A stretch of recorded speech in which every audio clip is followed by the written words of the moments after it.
eu vou apresentar para vocês sobre a correta identificação da espécie, quando se pretende obter material, no caso de germoplasma, né? Como se faz para obter o RNC, que é o Registro Nacional de Cultivares, e o RENASCEM, que é o Registro Nacional de Sementes e Mudas, e por último apresentando sobre a caracterização biológica das plantas por meio de descritores, sejam eles fenotípicos, ou seja, das características observáveis das plantas, conforme ilustrado aqui para vocês, disposição de folhas, frutos, sementes e flores, ou através de marcadores moleculares também, que têm sido frequentemente utilizados com o avanço da biologia molecular, que é uma ferramenta extremamente útil para quantificar a diversidade genética das espécies.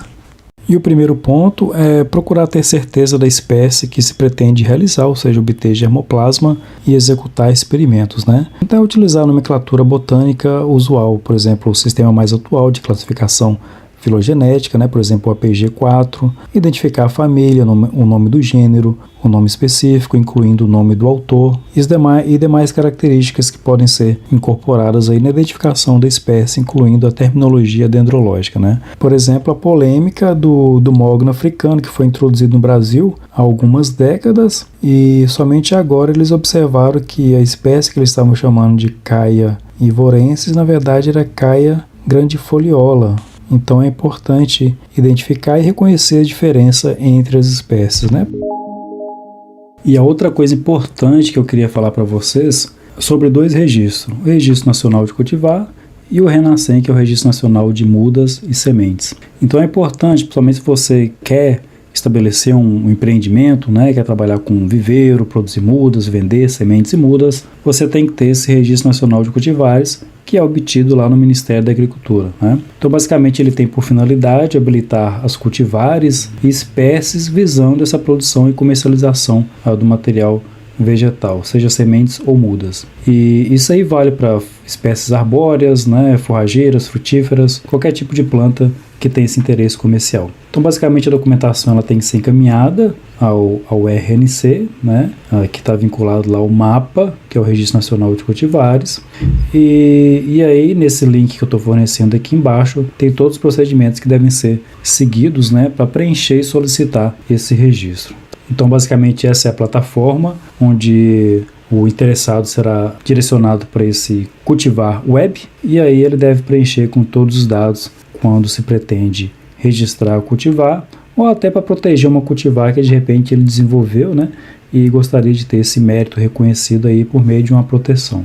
Aqui um exemplo de um registro de uma amostra do cedro australiano, né, cujo nome científico é Tona ciliata. Então você pode pesquisar empreendedores, né, que trabalham com sementes e mudas de determinada espécie, pode verificar aí nesse sistema se ele tem um registro nacional de cultivar, que portanto ele está habilitado a fornecer as sementes, né, de boa qualidade e de procedência confiável. Aqui mostra, por exemplo, né, ao fazer uma consulta sobre a espécie Tona ciliata, foram obtidos esses diversos resultados, tá? E aí lá na opção de detalhe você pode clicar e aí terá acesso ao documento, né, que mostra que realmente aquele empreendedor, né, aqui no caso é do cedro australiano, se aquela cultivar que você tem interesse de adquirir, ela está realmente protegida ou não, se ela foi registrada ou não, tá?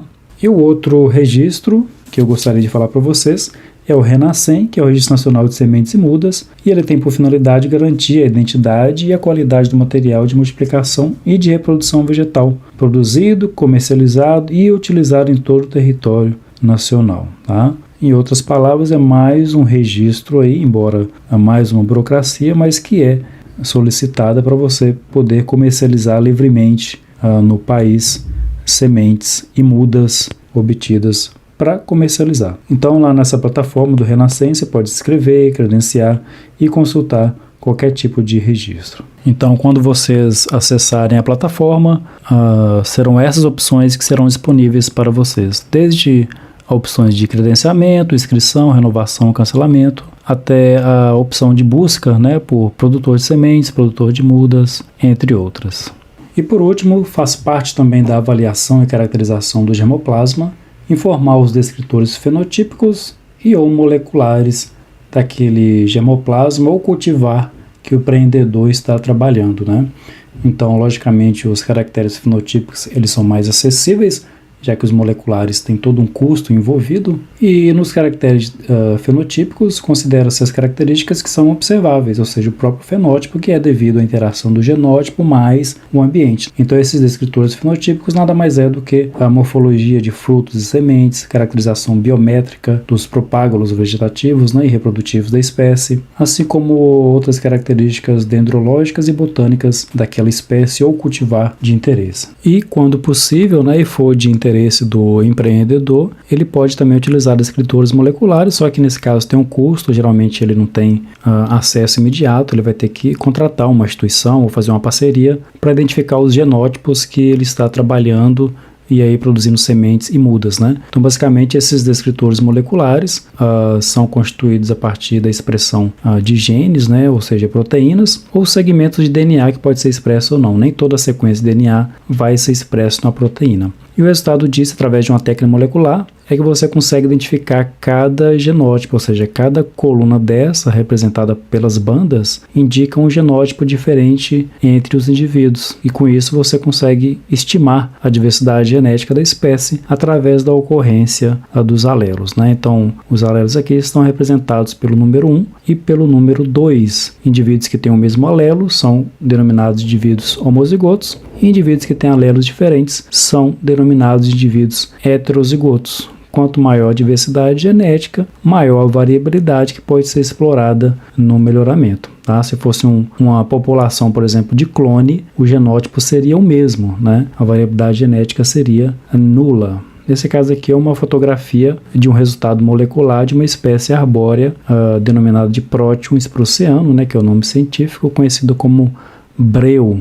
Então, pessoal, pela aula de hoje era isso. Te espero no próximo encontro e tchau, tchau!